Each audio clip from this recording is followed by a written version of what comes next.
Hello everyone, बात करेंगे Bihar STET को लेकर के आज का क्या कुछ अपडेट है अभी तक का। और साथ ही साथ मैंने लिखा है विभाग ने शुरू की लीपापोती 37,000 प्लस सीट, जो किसके लिए सबसे बड़ा सवाल आज के समय में। सबसे पहले मैं आपको बता दूं कि चैनल पर जो लोग नए हो सब्सक्राइब जरूर कर दे। जो बिहार एसटीईटी को लेकर के पल पल की अपडेट है वो सबसे पहले आप तक पहुंचाने का प्रयास करेंगे।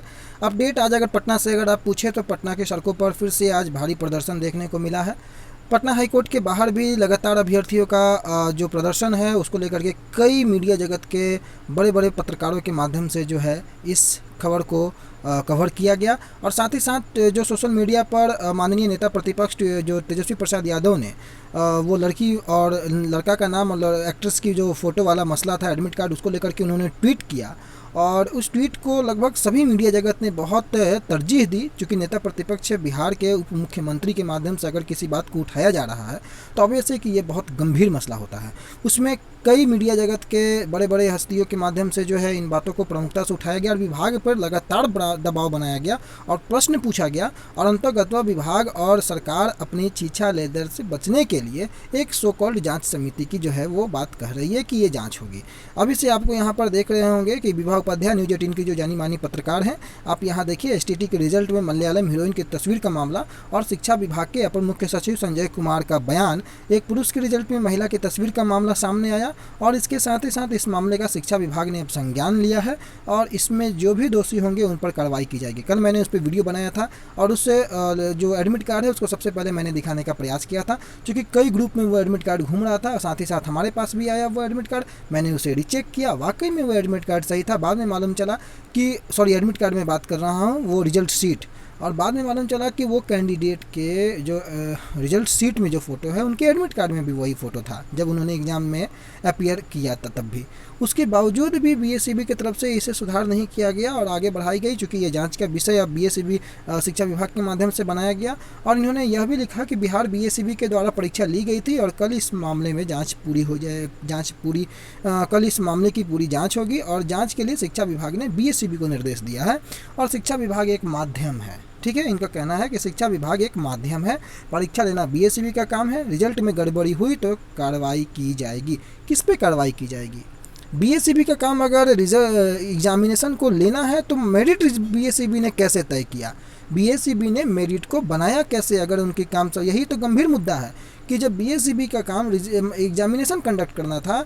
कई बार महोदय के माध्यम से, कंट्रोलर महोदय के माध्यम से भी यह बातें बोली गई कि हमारा काम एग्जाम लेना है, विभाग तय करेगा मेरिट। तो बीएसईबी के माध्यम से मेरिट कैसे तय की गई, पहली बात। दूसरी बात कि मेरिट में जो लोग हैं उनकी नामों को अभी तक साझा क्यों नहीं किया गया, कौन कौन लोग मेरिट में हैं, आखिर उतने हाई मार्क्स लाने वाले कैंडिडेट हैं तो उनके नामों को आप साझा कीजिए, रोल नंबर के साथ क्लियर कीजिए, पारदर्शिता लाइए। कोई पारदर्शिता नहीं है। मेरिट किस आधार पर बनाया गया है उनकी भी जानकारी स्पष्ट नहीं है। क्या नंबर ऑफ सीट के अकॉर्डिंग रिजल्ट है तो 12 मार्च को कहा जाता है कि हाँ है, अभी तक कहा जाता है कि हाँ है, और तुरंत रिवाइज रिजल्ट के तौर पे एक नॉट मेरिट लिस्ट और मेरिट लिस्ट का सिगुफा छोड़ दिया जाता है। जब विरोध होता है तो मंत्री महोदय आते हैं, कहते हैं कि दोनों इक्वल है। आखिर ये फंडा चल क्या रहा है दोस्तों? जिस प्रकार से यहाँ पर मैंने लिखा है 7वां चरण और अगला चरण, तो ये टेक्निकलिटी में जाइएगा अगर थोड़ा, तो ये 7वां और अगला में फंस के मत रह जाइए आप लोग। हमें सिर्फ और सिर्फ एक मांग चाहिए, एक मांग पे आगे बढ़ना है हमें कि जितने क्वालिफाई कैंडिडेट हैं उन सबकी ज्वाइनिंग होनी चाहिए और तत्काल प्रभाव से ज्वाइनिंग होनी चाहिए। आज बीएसईबी के पास या विभाग के पास आप कितने अभ्यर्थी भी अगर मान लीजिए कि सफल हुए हैं, मान लीजिए कि सीट से दुगने अभ्यर्थी सफल हो गए हैं, सपोज कीजिए, ये विभाग का काम था, ये बीएसईबी का काम था। 12 मार्च को ही वो सीट के अकॉर्डिंग रिजल्ट घोषित करते। गलती किसकी?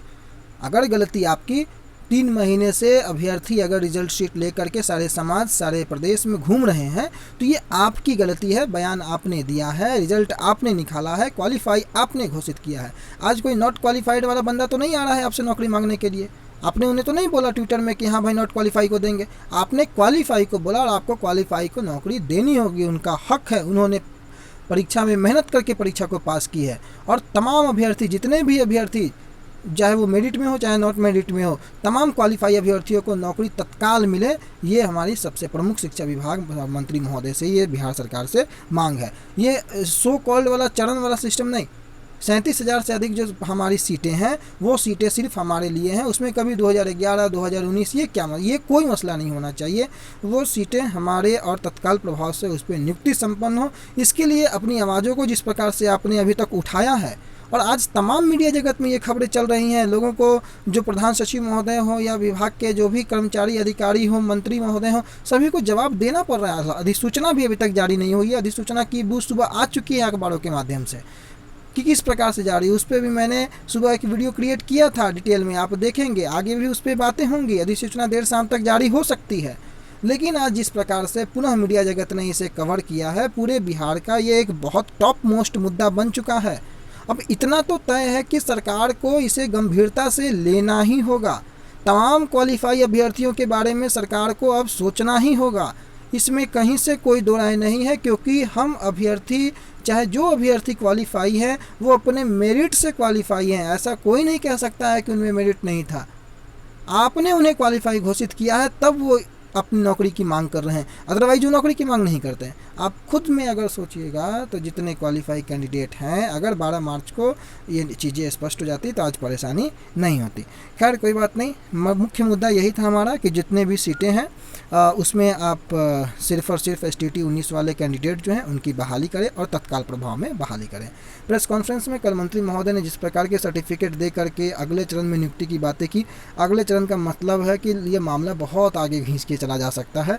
वैसी स्थितियों से बचने के लिए आप जो हैं अपने आत्मबल के साथ अपनी आवाज़ों को बुलंद करें। सोशल मीडिया प्लेटफॉर्म पे हो, फिजिकली हो, जिस भी प्रकार से आपको, जहाँ भी आप सक्षम हैं अपनी बातों को उठाने में, शांतिपूर्वक ढंग से लोकतांत्रिक तरीके से अपनी बातों को उठाएं और आवाज़ को बुलंद करें कि STT की बहाली जो 2019 की है वो सारे क्वालिफाई कैंडिडेटों की जल्द से जल्द हो। आने वाले समय में जो कुछ भी अपडेट आता है आपको सबसे पहले देने का प्रयास करेंगे।